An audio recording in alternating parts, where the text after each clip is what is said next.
And that moves us to our action agenda. Action as necessary or appropriate on matters discussed in executive session. Do I have a motion? Mr. Hogan.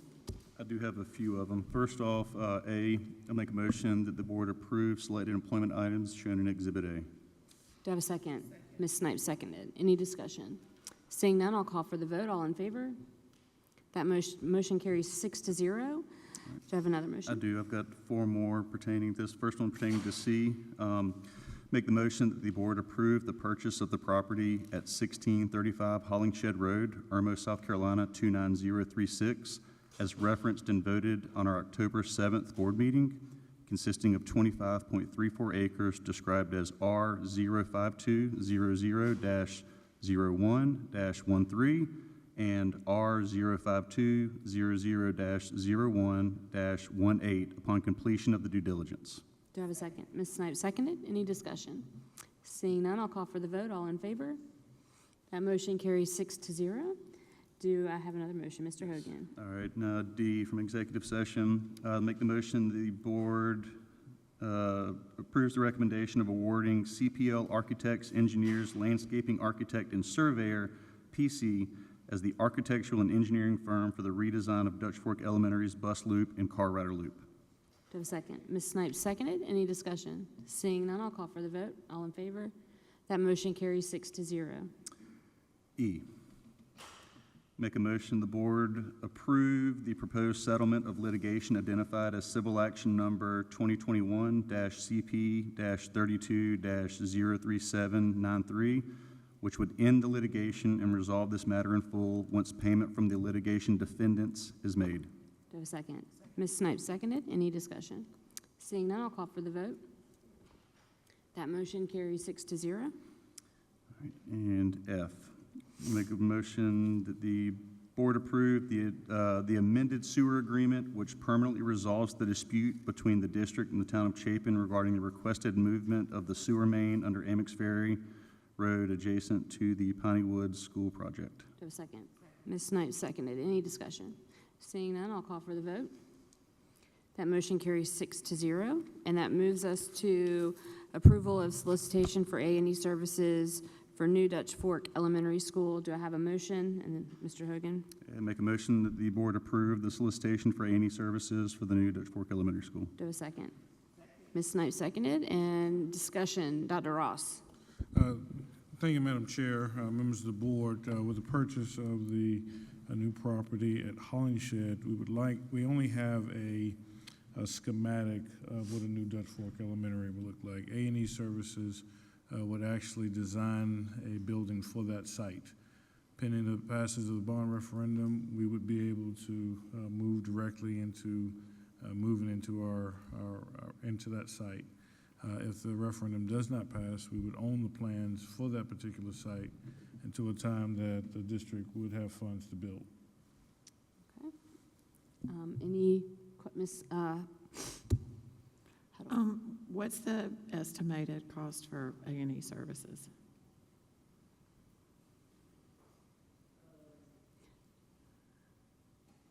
I'm looking at my engineer.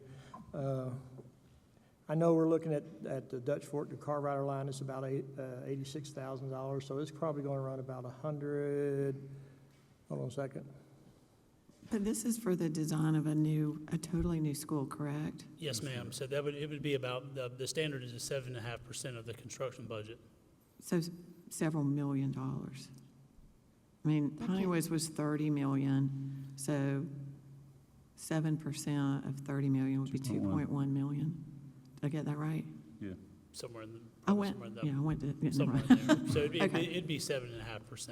Okay, so over $2 million probably. I mean, we built Piney Woods in 2019, so 2020. Okay. Well, we started. Okay. All right. So I just want to make sure. So this, because there was no exhibit. Mm-hmm. So this is a motion to go ahead and put out an RFP. We call it solicitation, so we give the purchasing department a little bit of flexibility, whether it's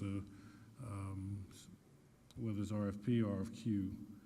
But before we can move forward, we would have to bring that back to the board for approval. Okay, so if, we'll know in 8 days whether or not the bond referendum passes.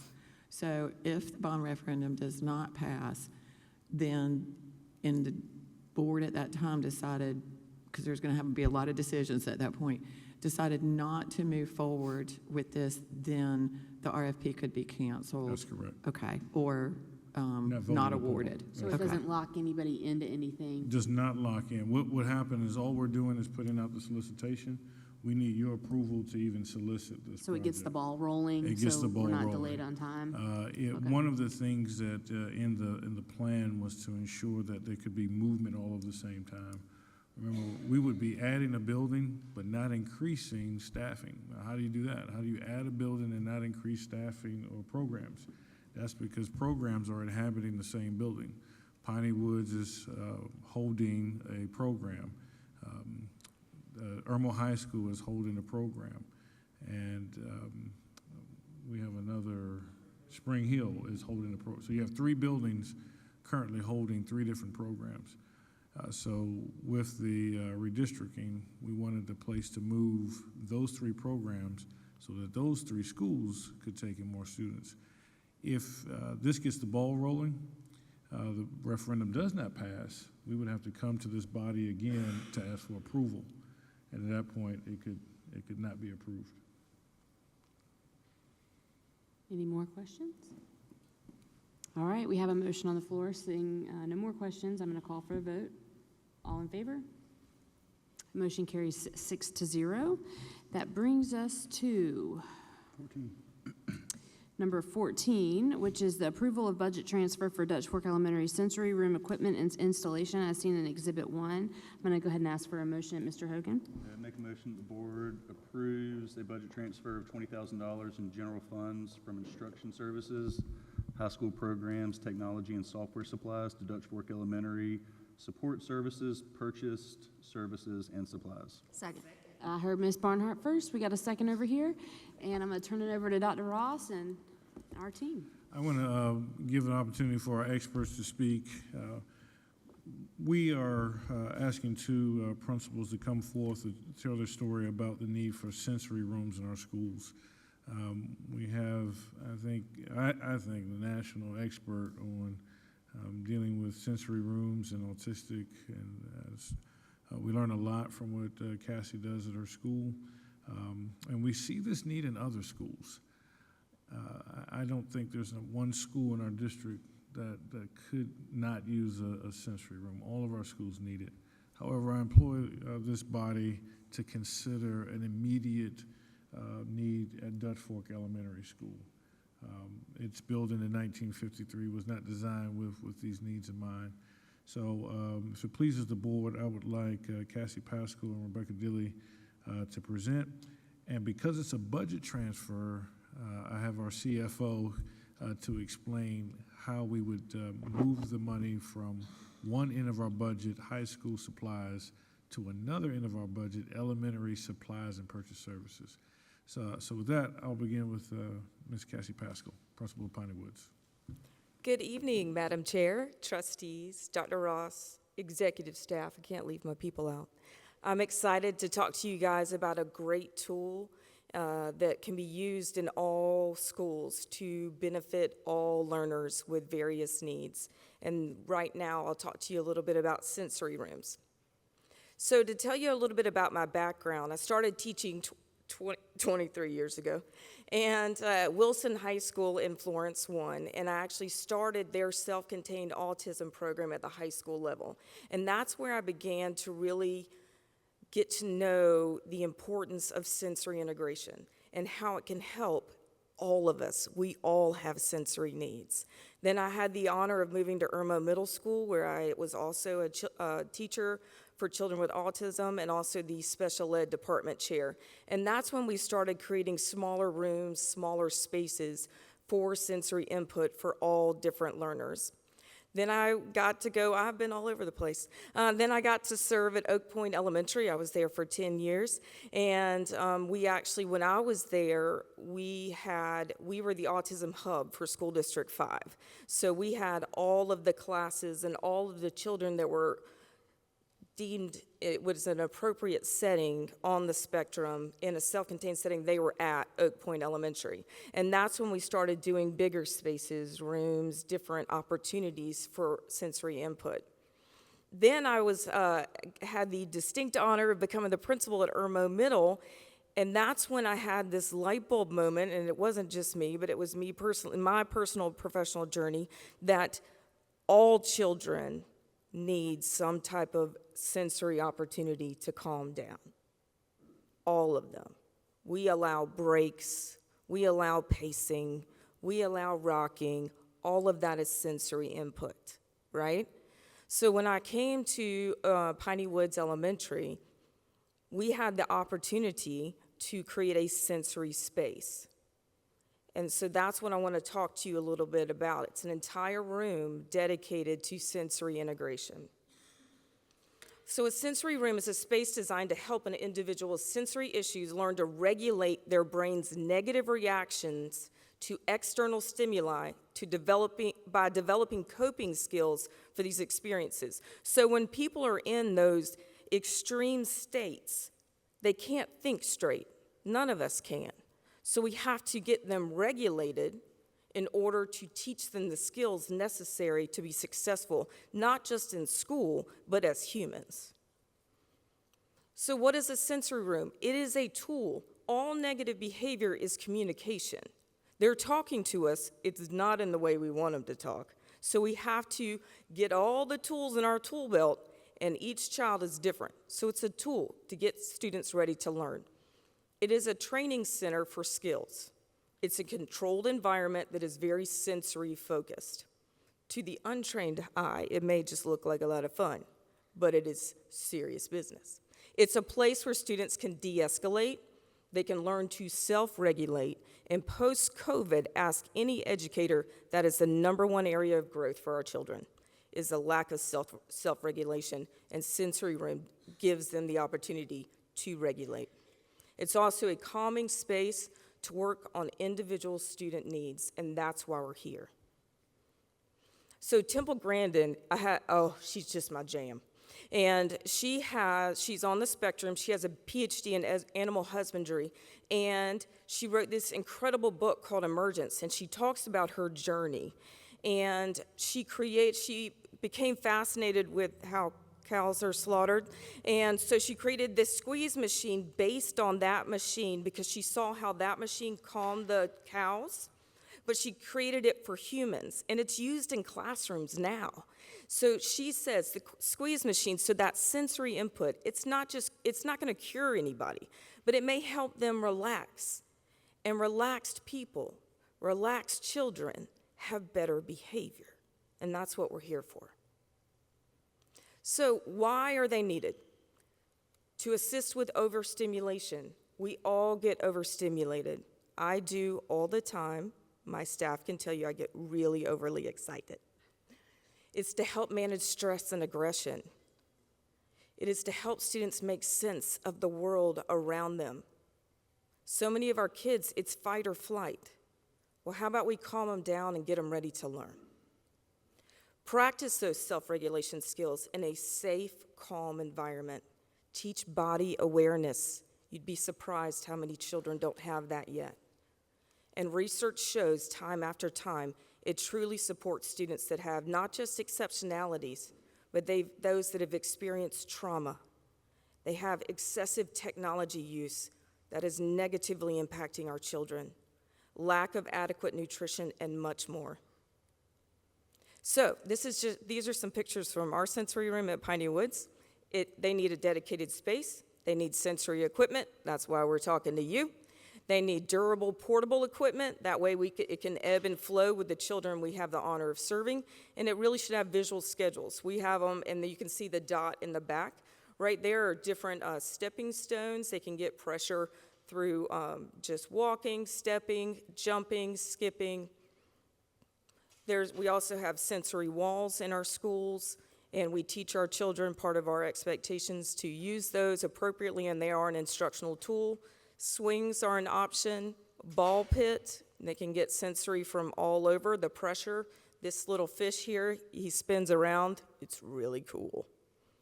And here's some resources and references I used. And now, the Honorable Rebecca Dilley.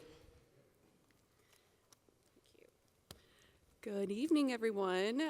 Madam Chair, board members, and executive staff, Dr. Ross. Thanks for having me here. It's an honor to be here today. My name is Rebecca Dilley, and to say that I'm invested in the success of all students in School District 5 is an understatement.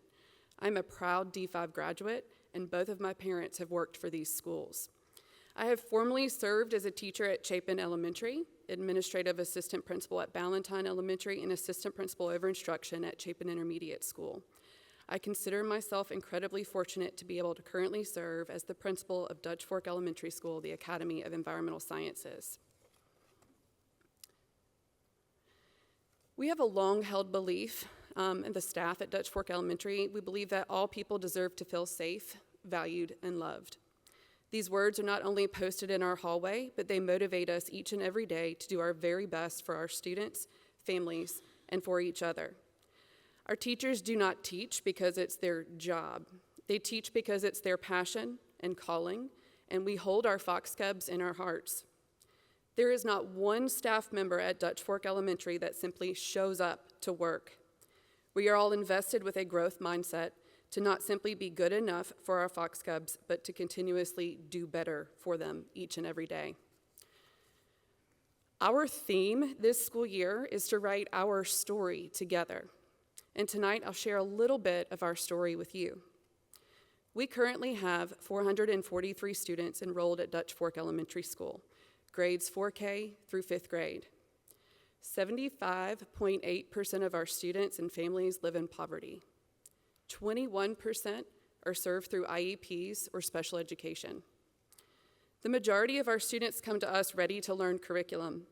However, the number of students that come to us in need of learning social, emotional, and self-regulation skills is steadily increasing. In addition to our students with special needs, we have many students that are living through and surviving the effects of trauma. Childhood trauma can be caused by many different factors, such as abandonment, homelessness, loss of a parent or sibling, physical, sexual, emotional abuse, neglect, parental substance abuse, serious accidents or injuries, and the list can go on and on. The stories of our students inspire us to partner with their parents or guardians to help them overcome the effects of their trauma.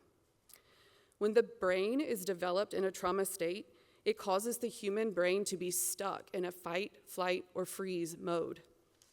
Trauma causes behaviors such as anxiety, physical aggression, and/or elopement, which is a term we use to call running away. When you work with students that struggle with these skills, school safety takes an entirely different meaning and responsibility. I collected data from our school in a 4-week period from the middle of September to the middle of October. The average number of elopement or runners we have in one school day is 6. That ranges from 2 on a good day to 13 on a really busy day. On top of that, the admin calls for disruptive, physical, or disruptive behaviors in the classroom averages 8 calls per day, which ranges from 1 on a really good day to 10 on a really hard day.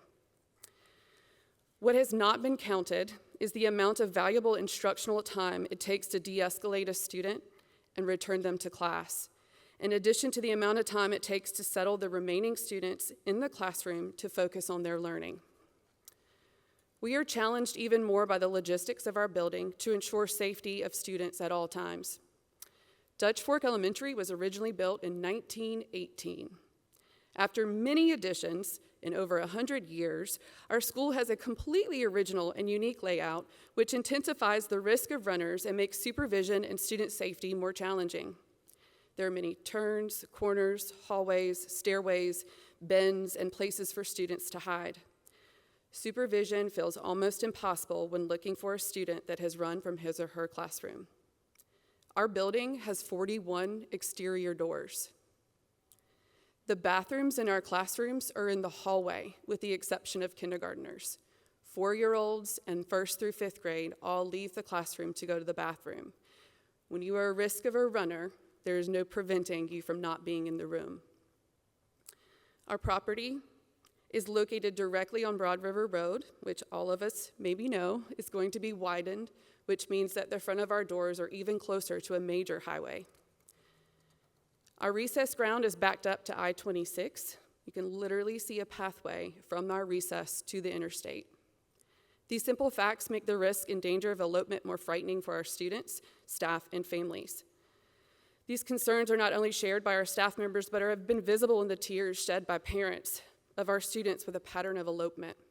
To be honest, our building increases the level of anxiety in our parents and staff to keep children safe. We all share the responsibility of student safety, and I could not be more proud of the Dutch Fork Elementary School staff, as it takes everyone to keep our most fragile students safe by responding to calls with clear and concise communication, strategy, sense of urgency, and consistency. When the idea of building a sensory room was presented to our staff, many reached out with a sense of relief, as we feel it would provide an additional preventative layer of support, structure, and hope for the Fox family. A sensory room would allow us the opportunity to become more proactive instead of reactive to ensure the safety of all of our students and staff. Students would be scheduled intentionally to use the sensory room with a trained staff member to help them begin to learn to regulate their emotions. We would be able to implement research-based strategies of a sensory room to meet the needs of our most fragile students who are showing us that they need help with stress and aggression management, self-regulation, and overstimulation. Finally, addressing the needs of our students with the strategies in the sensory room will maximize the instructional time for all students by reducing the number of disruptions in the classroom, reducing the time spent outside of the classroom, and improving the safety of every student we supervise. We have a saying at Dutch Fork Elementary. I bet I could get them involved. There's a few here. We say that we are all in. And this opportunity to speak on behalf of the needs of our students shows that all in together extends beyond the walls of Dutch Fork Elementary. I thank you, Ms. Pascal, for the time you have given me, share your knowledge, your experience, show me your sensory room at Piney Woods, and tonight for helping advocate for the need of sensory rooms in schools and specifically at Dutch Fork Elementary. Thank you, Dr. Ross, for your continuous belief and support in not only of me, but of all the staff and students and families in District 5. Tonight, I thank you specifically for your attention and dedication to the safety of our Fox Cubs. Thank you, Madam Chair, and board members, and executive staff, for your consideration in approving the funds of a sensory room at Dutch Fork. We humbly ask for your support to help us become proactive and more targeted in meeting the needs of our students. The Fox family possesses a very strong growth mindset to ensure that we are doing all we can for our students, and I guarantee that at Dutch Fork Elementary School, we are all in for the implementation of a sensory room to ensure that all that come to Dutch Fork feel safe, valued, and loved while students are growing to their maximum potential. Thank you.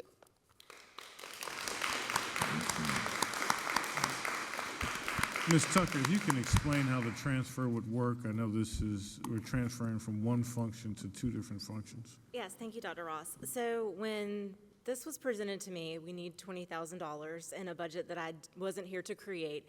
I didn't know where to look because, as Dr. Ross has shared, 88% of our budget is our staff, and so there's not a lot of fluff other places.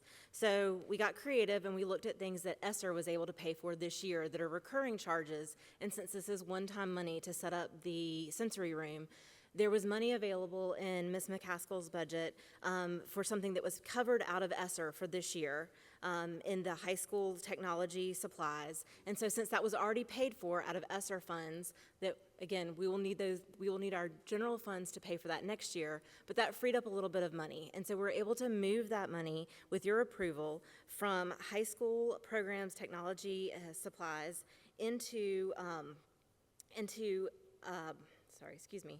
into Dutch Fork Elementary support services, purchase services and supplies. It'll be split, since they're still building the list, it'll be split between either purchase services or supplies for the outfitting of this room. But that is the only reason we have these funds available, is because we had the flexibility with something that was covered with ESSER funds this year to be able to do this, since this is one-time money and not spending it on something recurring. So the administration would recommend approving a budget transfer of $20,000 in general funds from instructional services, high school programs, technology and software supplies to Dutch Fork Elementary support services, purchase services, and supplies. I'll stand for any questions. All right, I saw Mr. Scully had a question. Yeah, Dr. Ross, this is probably more for you, but we've had a couple of conversations about Dutch Fork Elementary and the runners and previously. I understand this is the sensory room. Is this the solution to that issue, or are we still considering the other things that we've discussed in executive session? There is a variety of things. This is, as Ms. Pascal says, one of the tools. I think this is more a preventative tool, but it's just one of the tools. As you heard Ms. Dilly say, with the 41 exterior doors, it is very difficult to use the word elopers. I use the word runners. It's very difficult to. But we're still So we're still moving ahead with pursuing those. Yes, sir. Okay. Yes, Yeah. sir. I mean, I don't think we can do this fast enough, so I'm fully in support. Any other questions? Ms. Huddle? I apologize, I had to leave for a minute, but the total cost is, 20,000? okay. So the budget transfer would be $20,000. They're still building the list, and as far as things I know there was some flooring issues, and we were still measuring flooring and getting costs, but this would give us the flexibility not to exceed $20,000. Yes. Ms. Barnhart? I don't have a question, but I think this is an incredible idea. I really hope that this is going to help these students. The thing you mentioned about the sensory, even in adults, you know, the little poppets that they have, I'll leave them in my family beach house, and I'll watch my parents who are in their almost 80s, and my brothers go and pick them up. So it really does affect, you know, people of all ages, but I really hope that this will help those students, and maybe we can look forward to getting some more in some other schools, because I think it'll be great. I agree. I mean, I have neurodivergent children as well, and they attend Piney Woods, and she's not kidding. There's literally things on the walls that kids can appropriately play with. Things like that make a big difference for every child. And so I think that this is, we know you have challenges at Dutch Fork Elementary, and I think that this is a great step. And it looks like you have an amazing team cheering you on. Y'all are in sync together, and that needs to be applauded too, because in order for things like this to work, the team has to work, right? And I think that that's awesome. So thank you all for being here to support Ms. Dilly, and we appreciate that. It was a great presentation. Do I have, Ms. Snipes, would you like to say anything? I was not going to say anything because I knew y'all expected that. But everybody up here knows I'm all in for Dutch Fork Elementary. So, you know, you have my support. Good job, Ms. Dilly. All right, we have a motion on the floor. I'm going to call for the vote. All in favor? That motion carries 6-0. Thank you very much for taking the time to present. Thank you. All right. It's not every day that you get an action item where everybody claps afterwards, so thank you.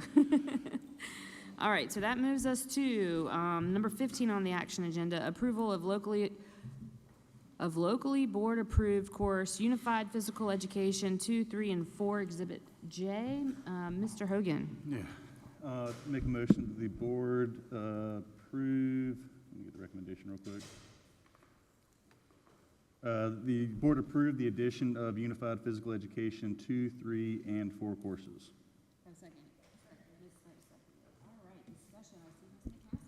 Ms. McCaskill.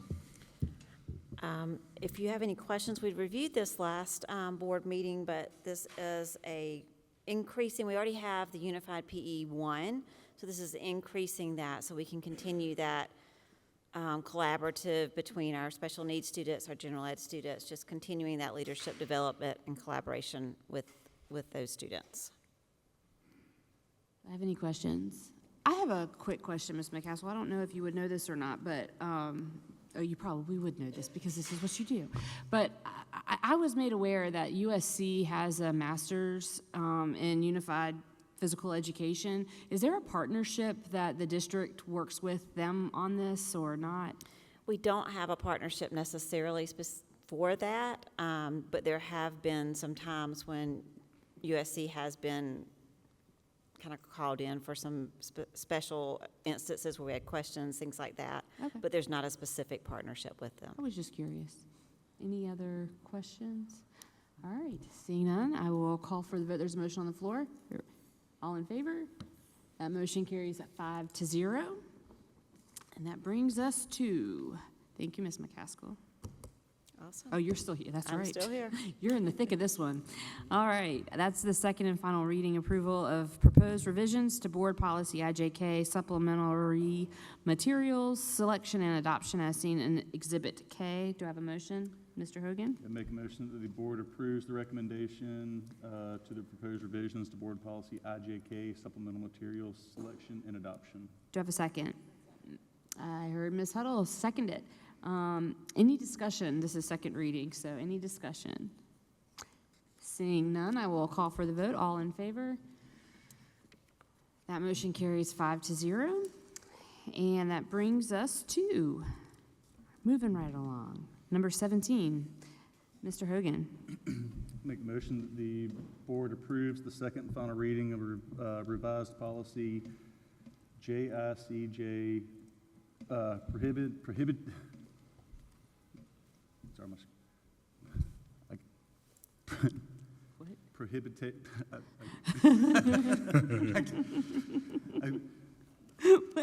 personal electronic devices. Somebody else right. take it. I can't pronounce the word for some reason.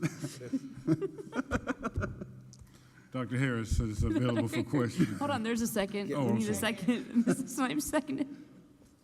Prohibition, excuse me. Prohibition? Yes, excuse me. I Okay. couldn't quite get it out.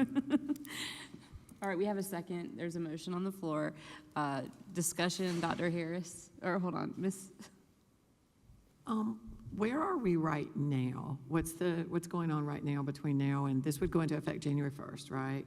Okay, so what's happening now in the cell phones in the schools? What's happening now is that because we have had extensive conversations and discussions with our schools and administrators, we are putting into practice what we anticipate in terms of the contents of this particular policy. So schools are beginning to educate and bring forth some awareness to students, which I think has been a great jump start to this. As you've indicated, this is hopefully will be the approval of a policy as we anticipate the actual law going into effect January 1. Okay, so right now, it's, like you said, it's educate, because I've heard from some parents that it's inconsistent, but that's because this doesn't go into effect till January 1st. So there are going to be some inconsistencies right now, correct? They're going to be, and I will also add to that, leading up to this, we've also been taking tenets of our current policy and putting those in motion as well. So as we work toward getting this passed and then that law coming into, so it's been a little bit of a bit of the current and anticipation and practices of the new as well. Yeah. So that may account for what might appear to be some inconsistency, but we're moving fast and furious in this direction here. One other question.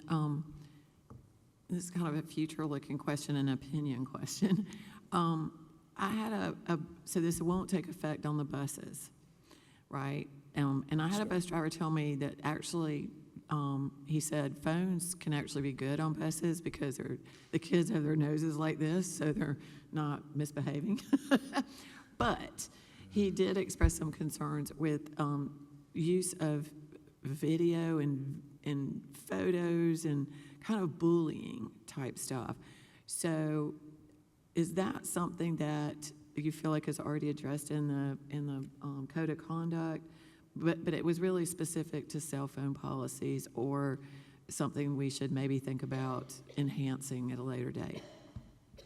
To answer that question, yes, I do think it's already currently in our student code of conduct. The transportation office, I can say from, quite frankly, years of experience as even to the current day, works very, very closely with our schools and having conversations and looking at what reality is in terms of the use or or violations, if you will, of cell phones or videos or anything of that nature, even as it leads to bullying. So there's a great work relationship between the transportation office and our schools to ensure that our students are engaging appropriately while on the school bus. Any other questions? All right, seeing none, I will call for the vote. All in favor? That motion carries 6-0. And thank you very much, Thank Dr. you. Harris. Thank you much.